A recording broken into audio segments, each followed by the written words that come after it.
Welcome to Love in Life, a guide to a positive mindset. I'm your host, Lisa. I'm a mindset and energy coach, and each week you'll discover mindset shifts, energy practices, and real life tools to help you feel more confident, calm, and in flow, because you deserve to love the life you're creating. I'm so glad you're here with me. Let's get going on today's episode. Welcome to episode 150 of Love in Life, a guide to a positive mindset. 150 episodes. I'm actually really proud of that. It's something that I never even let myself think about, to be honest with you. So well done me. Well done you for sticking with me for 150 episodes. Welcome if you are new here.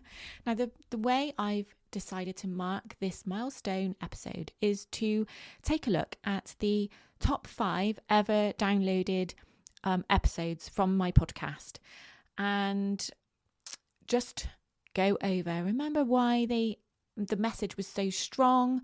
So yeah, if you are new here, then this will give you a little snippet of what has been in the past. Now, before we get going on that, I just want to, as always, let's take a look and see where the place with the highest amount of downloads was last week. And last week, that was Houston in Texas. So thank you guys. In fact, I'm actually going to read out the top 10 from last week. So the top 10 places last week were Houston, Bristol, Brisbane, St. Paul in Minnesota, Manchester, Austin, Calgary, Gilbert in Arizona, Seattle, and Portland, Oregon. Now, if I have read your town out, please do get in touch and let me know. I'd love to hear if you're one of those people who've listened from that place. So yeah, please do get in touch. Let me know what you're enjoying about the podcast. Let me know if there's anything you want me to cover. I am all ears. But yeah, I just love hearing from listeners and ultimately finding out what helps them, because that's what I'm here for at the end of the day. So who wants to know which has been my most ever downloaded episode? You may or may not be surprised to hear that, in fact, the most downloaded episode is episode 1. Now, episode 1 was called What is Positive Mindset? And I have listened back to that episode today and just cut out a few of the key messages from that first episode where I explain basically what my whole podcast is going to be talking about. So here is what I had to say in episode 1. It will be interesting to see what you think the difference is in where I am now to my very, very first episode. It was very waffly, I have to say. And I was very surprised that I think I said at the beginning that the boys were 13 and 11. Now, bearing in mind that Alfie is 17 next month and George is now 15, my God, that just makes me realise how far this has come. So, that's amazing. It was a bit cringe listening to it, but here are the best bits. So what is the point in having a positive mindset? It might seem obvious. It seems obvious to me, but that's because I already know. You might already know, but if you don't, then here is what I've found on WebMD. So the physical benefits of having a positive mindset are longer lifespan, lower chance of heart attack, better physical health, greater resistance to illness such as colds, lower blood pressure, and better stress management, and also better pain tolerance. So obviously, I guess all those things make sense because you are using your mind to get through those things. You're using your mind to not feel the pain. You are not getting as stressed, so therefore you have a lower blood pressure. Because you've got a lower blood pressure, you've got lower chance of heart attack. Because you've got lower chance of heart attack, you've got a lot chance of a longer lifespan. So to me, that all makes sense. The mental benefits of having a positive mindset are more creativity, greater problem solving skills, clearer thinking, better moods, better coping skills, and less depression. We all have an amazing life. We're all lucky to be alive, whether you have illness, whether you have tough financial situations. We're all lucky to be alive. We are lucky to wake up each morning and say that we have another day to live. So my biggest advice to anybody starting out on a positive mindset journey is to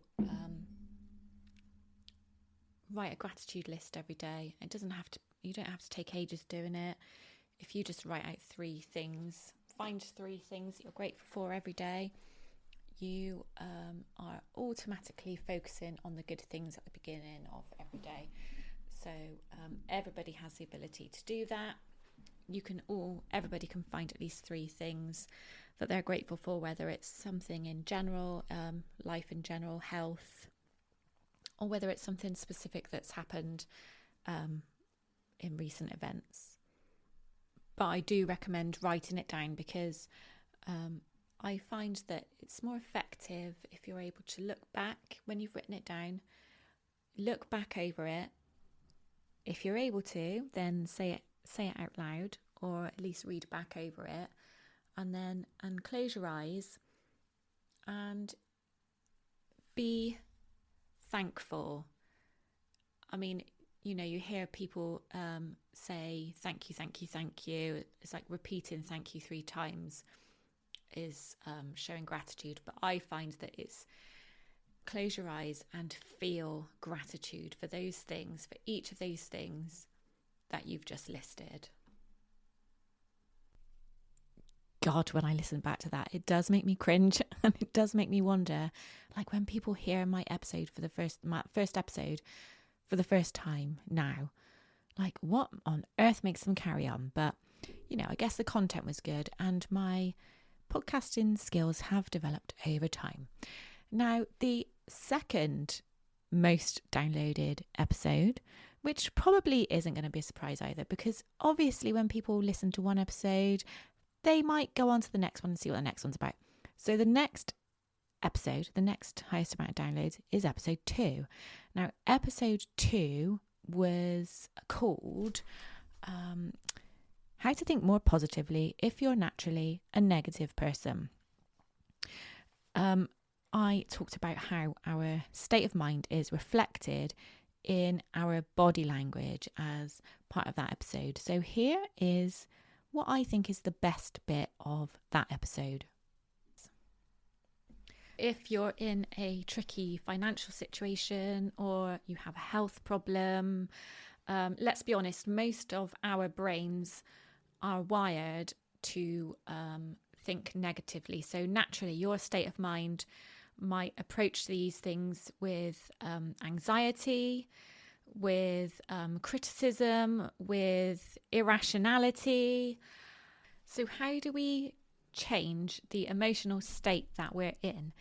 Now, if you, one thing that I have noticed that Tony Robbins gets people to do in his seminars, and I'd like you to do the same. So if you imagine how somebody who is nervous or depressed, how might they look? So my immediate thoughts were they would be maybe hunched over with bad posture. They would be frowning. So naturally, our state of mind is reflected in our body language. So if you can imagine flipping that around, let's say we change our body language to reflect our state of mind. So you have the power to change how you hold yourself. If you stand with your shoulders back, as you can imagine, I'm doing this myself. I don't know if you can hear me putting myself into those positions, but stand up straight, better posture, shoulders back, automatically makes you feel more positive. it does change your state of mind. Do it yourself right now. We can change the language that we use. So if exactly the same as our body language, the words that we would use, the way that we describe things, if we are naturally feeling stressed, anxious, the words we use reflect how we're feeling. So if you flip that around and use more positive language, positive words, happy words, then you have the ability to change your state of mind. When you frown or any negative expressions cause the brain to release cortisol into the bloodstream, which actually elevates stress levels. If you compare that with smiling, which naturally releases serotonin, which we know that as the happy chemical. Smiling naturally releases serotonin into the body. So you can even trick yourself into feeling happier by, when you realise you're frowning, turn that frown upside down, as they say, and smile. You can fake it till you make it, trick your body.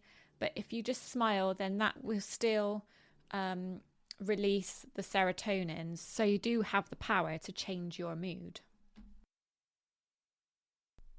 What I loved about that was, if you listen carefully, you can hear Hugo snoring in the background, which, I love it when I go over old episodes and I can hear him snoring. That dog. So yeah, I loved hearing that. And also, I think you can see how my confidence built even after just doing that first episode and then moving on to the second. So that was actually really quite nice to hear. So the third most popular episode to ever have been downloaded was episode 99, which was called Setting Intentions Rather Than Goals and Resolutions. So this was the episode I released on New Year's Eve of 2024, I believe. And I talked about in this episode, one of the things I talked about was how I was going to be decluttering my space to allow getting rid of stagnant energy to bring more energy in. So here is what I had to say about that. Decluttering is something that is so important. Like, when you physically declutter, you are clearing away stagnant energy in the house and you're making space for new energy to come in. And if you think about what that does in your physical space, think about what that does in your mental space as well. So if you've got things mentally that you need to declutter, and by that I mean, limiting beliefs, negative emotions, grief, sadness, pain, physical or mental. If you've got any of that needs clearing out sounds a bit harsh, doesn't it? But when you declutter, that's exactly what you're doing. When you change your limiting beliefs, that is exactly what you're doing, is you're freeing up that space for new beliefs to come in. So when we are decluttering, it's a case of working out what it is we need to free up, working out what needs to go. Maybe there are things that you need to let go of, but you're not quite ready to let go of them just yet. And you need to work out how. You need to give yourself a little bit more time. You need to honour those feelings. Because if we try and declutter them before we're ready to, then often that means that we're suppressing it. So I think by working out what needs to go and then allowing ourselves that time to work on it, we're not forcing anything to happen too quickly. Now, interestingly, the fourth most downloaded episode was episode 122, which was called Tips for When You're Feeling Overwhelmed. Now, the thing that's interesting about this is that was the second time I'd released that episode. This was one of those that I repeated when I think I'd just had my tooth out or something. So yeah, that was the second time that had been released, and it was more popular than the first time around. So that was quite interesting, I thought. But here is what I think is the best bit of that episode. Tip number 5 is mindfulness. And so this can obviously go into self-care as well, because this is really looking to regulate how you're feeling. This is about being present in the moment. So meditation and breathing. And whilst you are really overwhelmed, you might think, well, I haven't got time for that. But not making time for that is not very effective. Making time for that, it only takes 10 minutes to meditate. There's so many 10-minute meditations out there. I've got some coming out as well. Breathing techniques. It's so much more effective to sit there and do some mindfulness practices than stressing out. Mindfulness grounds you and just brings you back to where you need to be. And finally, it's a really good idea to get into the habit of having a good morning routine. So, as you know, I swear by writing a gratitude list in the morning. And I really notice the times when I don't do this. So as I said before, over the summer, when things were going to shit, I wasn't doing this. And it's really brought me back by reintroducing this into the morning routine. It's really brought me back because gratitude is an instant vibration changer. It instantly raises your vibration. And by raising your vibration, you are attracting other things that are on that level. So another part of my morning routine is having a focus for the day. Like, what do you want your main outcome for the day to be? And this is a really good way to manage your overwhelm or to stop you becoming overwhelmed. Like if you can do this every morning and figure out what you want your biggest priority to be for that day, then you are less likely to become overwhelmed because you've got that bit of focus, you know? So I also write down what I want the general vibe of the day to be. And then what do I need to do to make this happen? So what is your biggest priority for the day? What do you want the general vibe of the day to be? And what do you need to do to make this happen? And just by having this morning routine, like if you can incorporate some meditation into it as well, amazing. This little list that I write, it helps me gain focus for the day. And it only takes me, I'll probably sit there with my pad for about 15 minutes in the morning. So spend about 5 minutes writing gratitude, thinking of things that I'm grateful for. About 5 minutes thinking of my priorities for the day. And, you know, these other things that I just said, vibe of the day and what you need to do to make this happen. And then I spend 5 minutes or so just writing down the things I want to get done today. So like a mini brain dump. I don't always get all those things done, but I'll always highlight the things that are most important. So it's really good to just have that as a habit, have that as a practice that you're in the routine of doing every day, because it just helps you have that little bit of focus.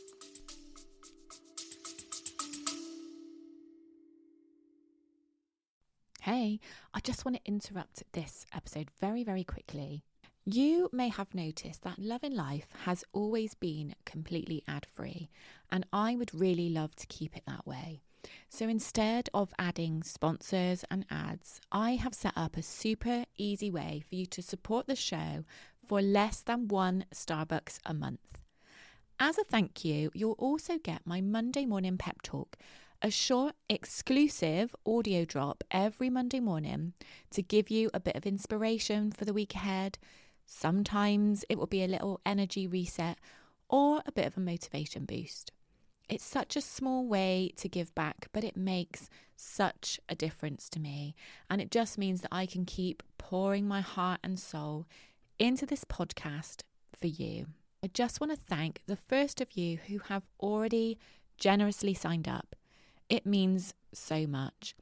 So whether you just want to support the show and thank me, or maybe you want a bit of Monday morning Lisa talk, you can either click on the link in the show notes Or if you listen on Apple, you can simply click on one of the episodes that already has a little padlock on it.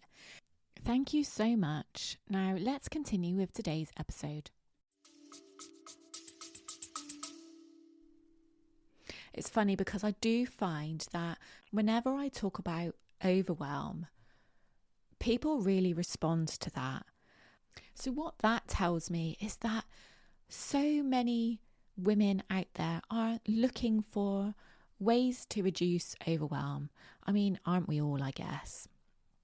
But that is something that overwhelm is something that really resonates with me, and it's something that I really need to be on top of how I manage overwhelm. So this is something that I can really talk quite strongly about.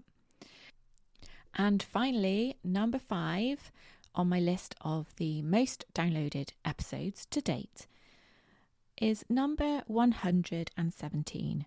And this one was gratitude and manifesting, the missing link you might be overlooking. Now, in this episode, I talked all about how gratitude really helps you enhance your manifestation journey. So here's what I had to say then. Gratitude is so important when we're manifesting because it teaches us to trust the process. Gratitude isn't just about feeling good in the moment.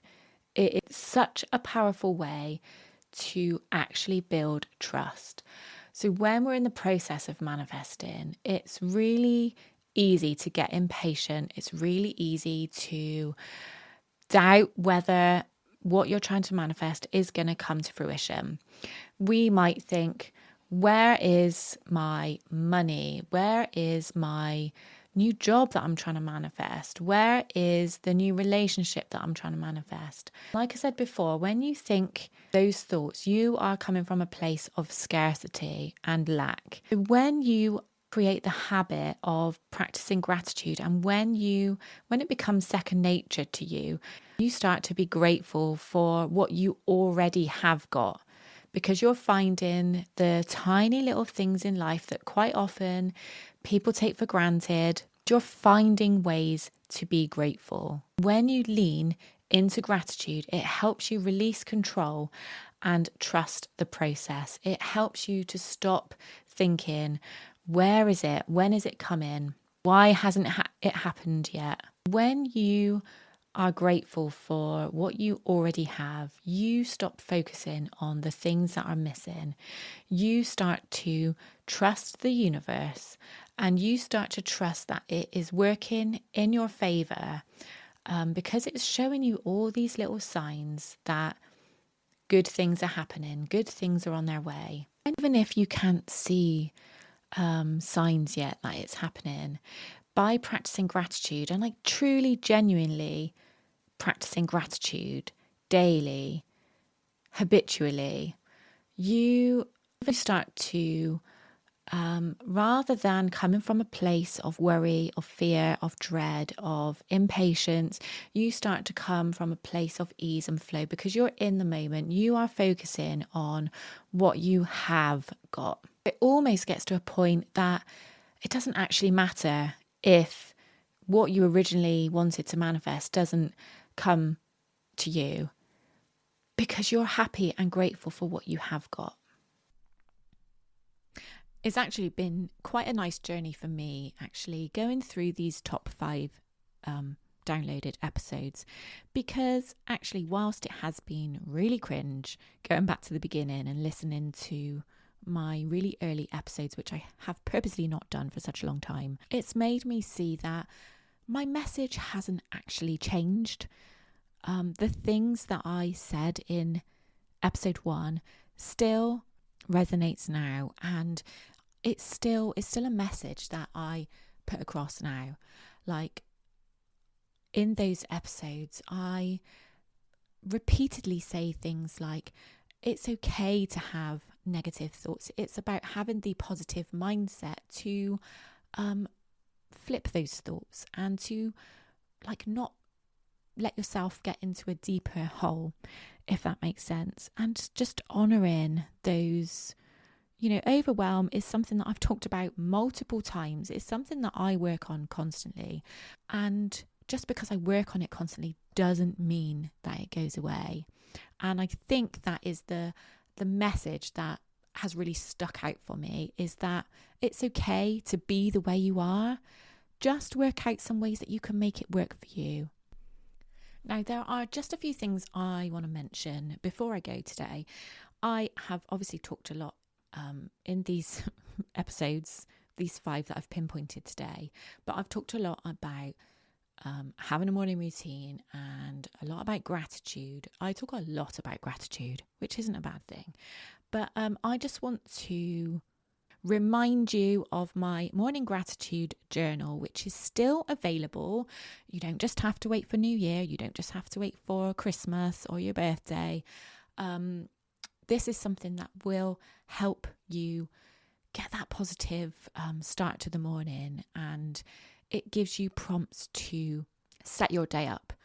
So if you would like to buy one of my gratitude journals, you can do so.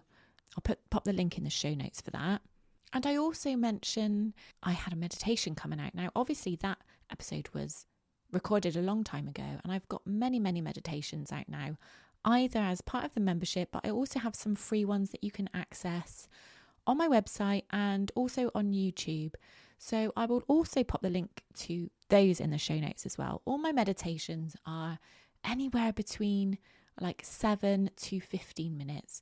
For me, I always think a 10-minute meditation is like the perfect amount of time. So mine will always be around that kind of time. Like, it's really important to me to make it achievable, to fit in meditation and gratitude journaling and planning your day into a really super easy morning routine.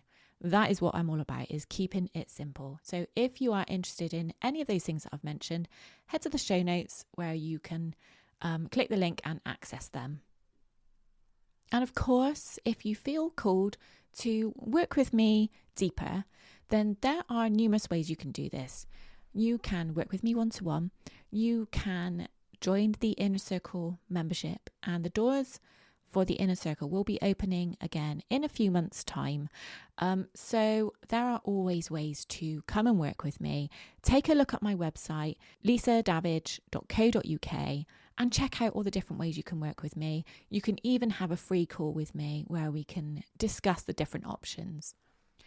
Thank you, thank you, thank you from the bottom of my heart for making this podcast have lasted 150 episodes. Like, that in itself is quite an achievement that I am super duper proud of, and you are a massive part of that. So I just want to say thank you. If people didn't come back every week, if I didn't have the feedback, I wouldn't do it.